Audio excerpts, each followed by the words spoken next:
a new video for you, and this is just a quick run through of a few Qino functionalities that are really essential to differentiating for students and also for promoting students through the learning process. So today what we're going to do is we're going to talk about opening and closing units within a student subject plan. So let's say that I have a student who is finished with their work and I've done some formative grades with them. I've met with them several times already, and their work progress is excellent and they're really ready to move on. So now I'm going to sit down with that student for a promotion appointment. I'm going to click on Subject Plans, and I'm going to click on that student that I'm working with. These are the students that I used for training. You may recognize some of those names. I'm going to select this student because this student is ready to be promoted. This is the student's learning plan, subject plan.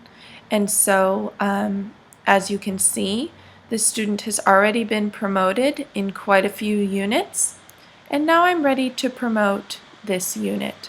I've already gone over their work. Now it's time to close it out. So I'm going to click on that unit.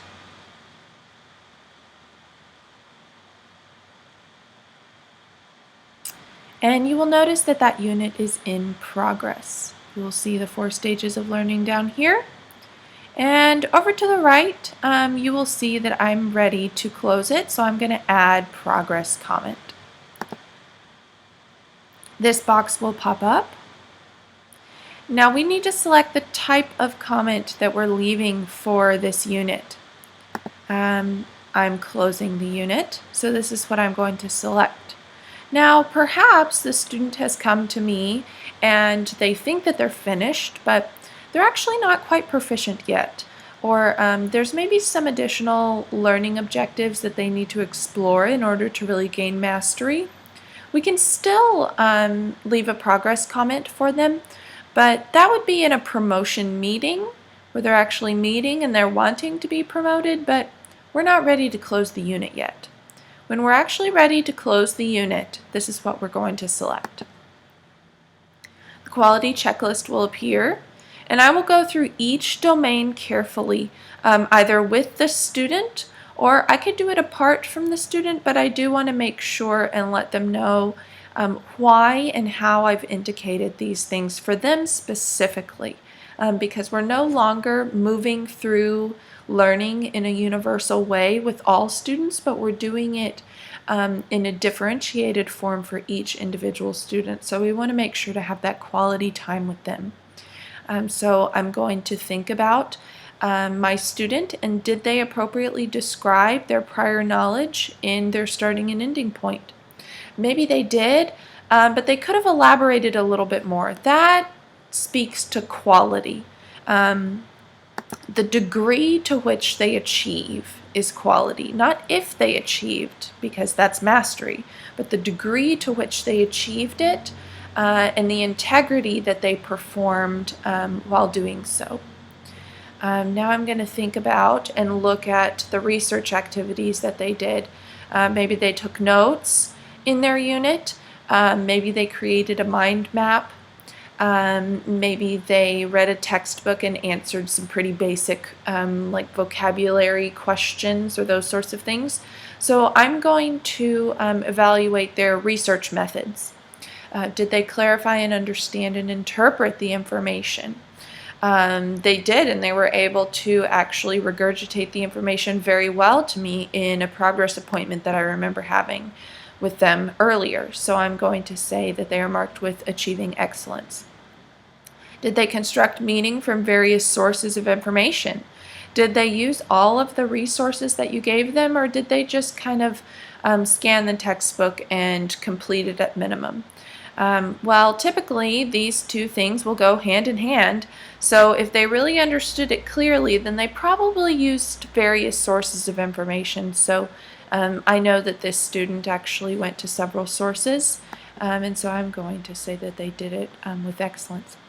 Did they use the information gathered during the research process for problem solving or to complete tasks? That means, that implies that in skill development, did they in fact refer back to their research? Was there evidence of that? Maybe did they cite sources? Those sorts of things. That sort of information gathering, we need to evaluate how excellent it was. If they just tried to complete the skill development without tapping into the research, or did they actually integrate the two components? This student did it, some, but they misspelled a few vocabulary words. They obviously weren't going back to the research text as often as they could have, so I'm going to mark them as achieved. In skill development, did they identify major aspects that defined concepts or facts, and are they able to differentiate with those concepts or facts? Essentially what this means is that in those learning objectives, were they able to decipher between them? If they were, and they understood the path that they were supposed to be taking, and they took it with excellence, then I'm going to mark that. Did they understand and interpret concepts, identifying essential elements, and differentiate them from other concepts? This is actually the transfer that we've talked about back in your training unit 1 when we read through the implementation guide. We talked about transfer within concepts and then transfer outside of concepts. Transferring outside of concepts is actually what happens in relating. It's when they apply it to the real world, to their own experiences, and to their own personal desires. However, transfer within concepts actually takes place in skill development.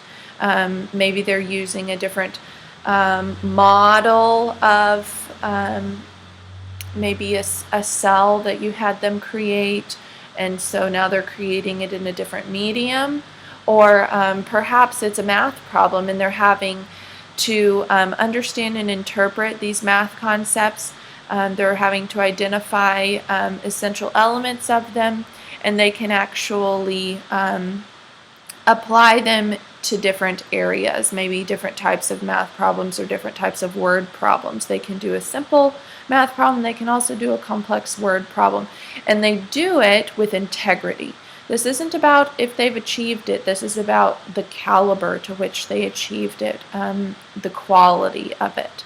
And so if the quality of their work was excellent and it wasn't messy and disconnected, then we can mark it with excellence.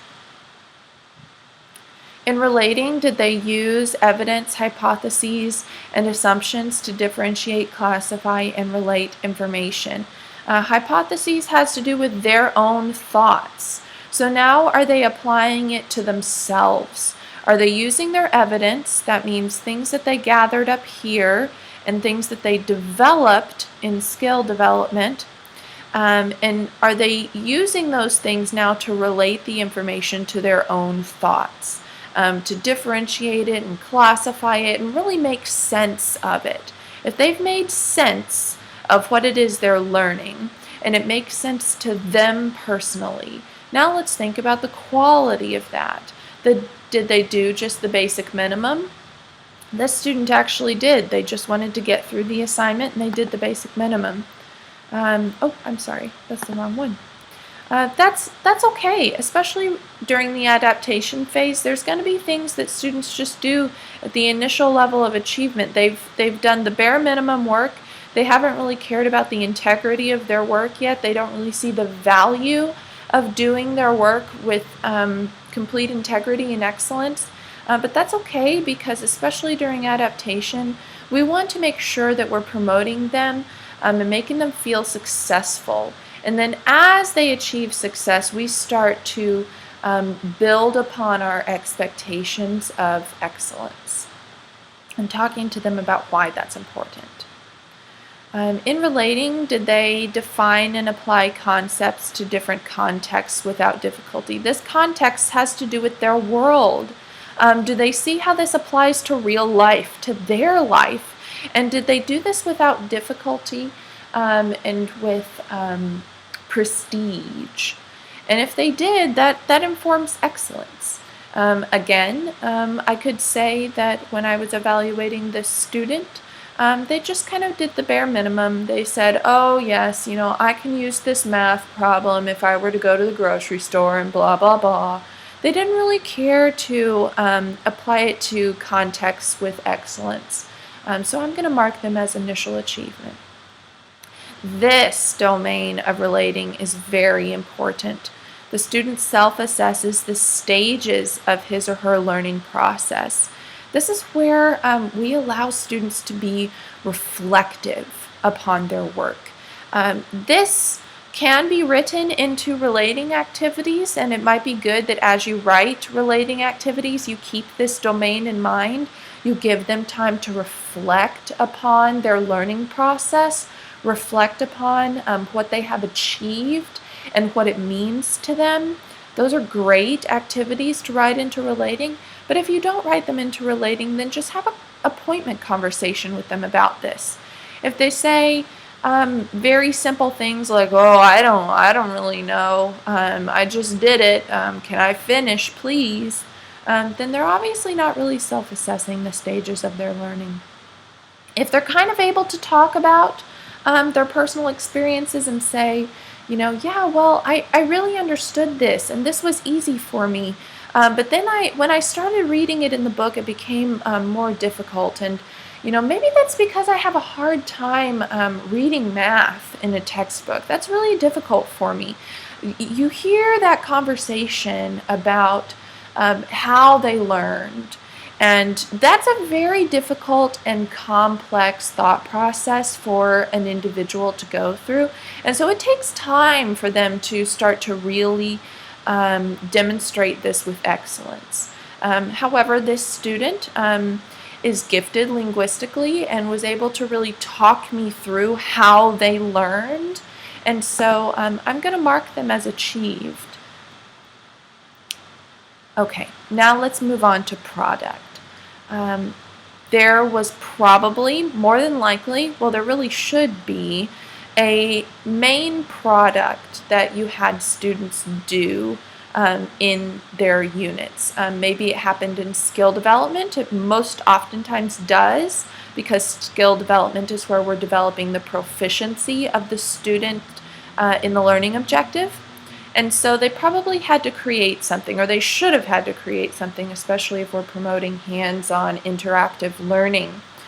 So now I'm going to think about that product specifically.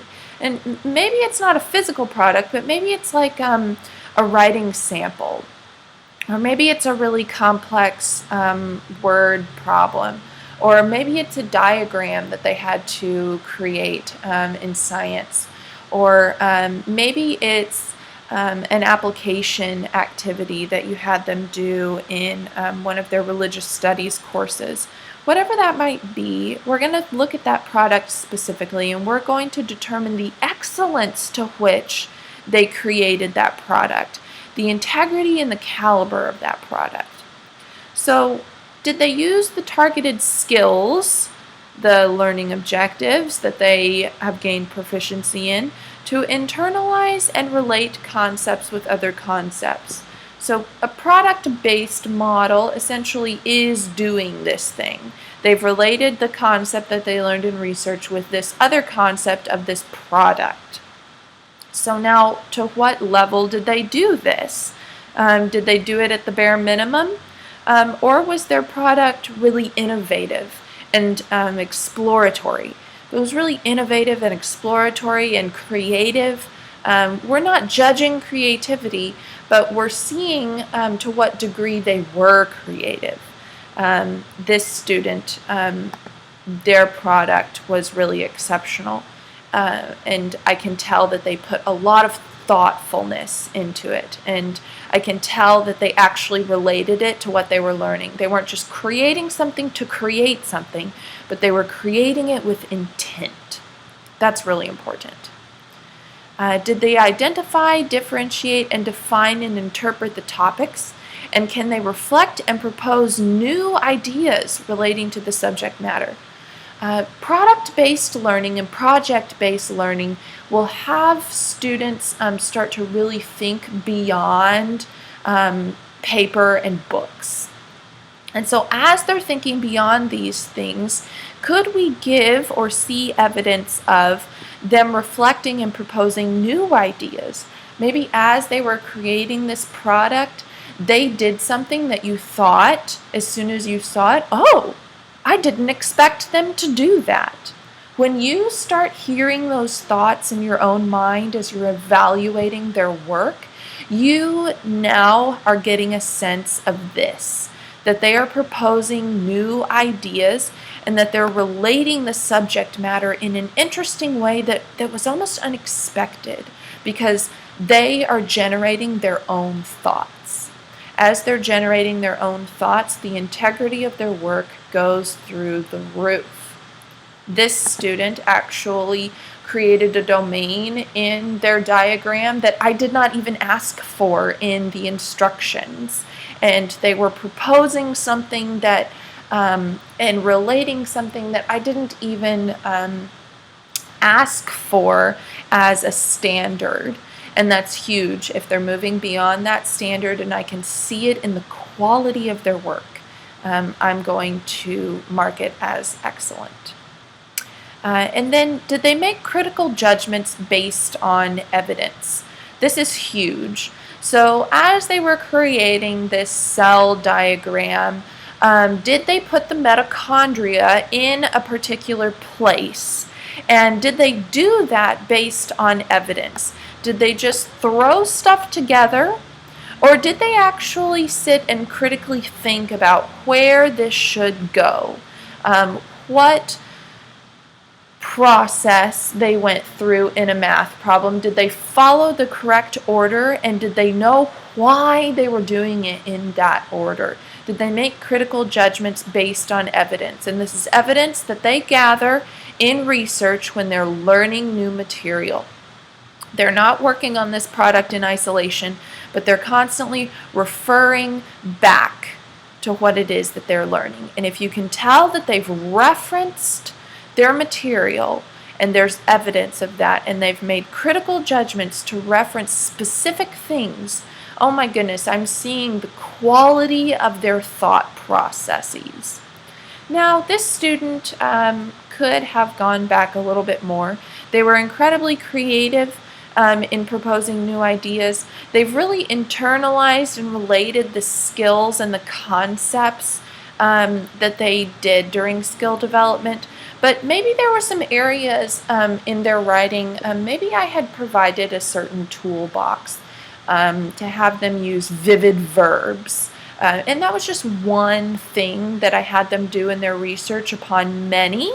But I've noticed that they didn't really use critical judgments in their writing sample.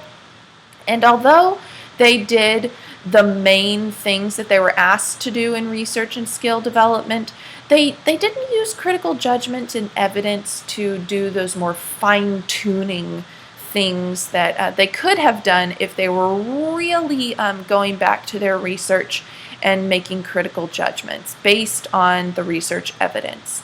They didn't use as many vivid verbs, essentially, as they could have.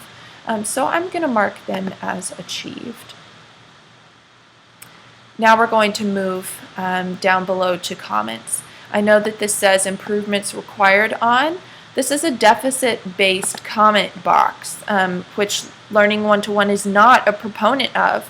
So maybe there are some areas that they could improve. I could tell them that in order to improve your critical judgment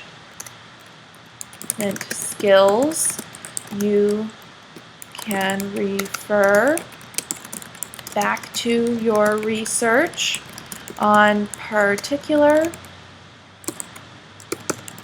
things like vivid verbs and use that in your writing, your product, to improve the integrity of your work. However, your writing was excellent, and I noticed you used sentence structure that I didn't even expect. This shows excellence. Well done. Keep up the good work in your next unit as you discover blah, blah, blah, blah, blah. And so I could go on to give them a little bit of a tip about what they're about to do next. And then I could either, right here, I could indicate the vivid verbs YouTube video that they could use to improve upon their writing, or I could just put none to indicate that they really don't need to go back to any other resources. Okay, so now that I've left both positive comments and comments for improvement, I'm ready to completely close this unit. And as I close this unit, I also want to open up the next unit for the student, because the student is ready to begin the next unit. And I'm going to select that unit. Well, I should be able to select that unit. For some reason I can't. I think that might be because this is the last unit. Oh, yes, Unit 10. So typically I would open the next unit for the student, and I would click Save. And hopefully this will process correctly. Now,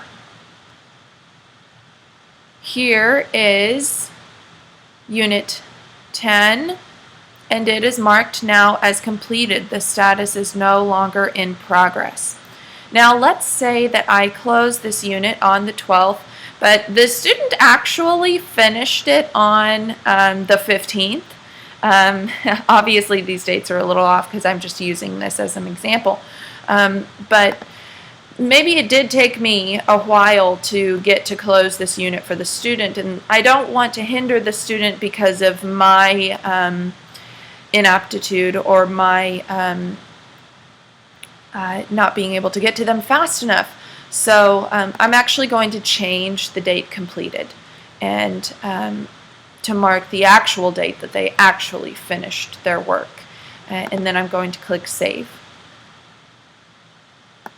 Oops. Oh, the start date was on the 16th. That makes sense. So say they ended it on the 17th. There we go. Okay. So now they've completed this unit. I've marked it as complete, and I've made sure that the date completed reflects their actual work. And if I go back to their subject plan, I will see, oh look, here's the unit.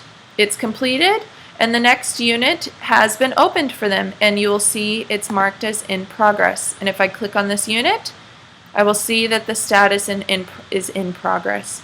If I had not have selected Open Next Unit when I was doing the quality checklist, it would say Proposed here.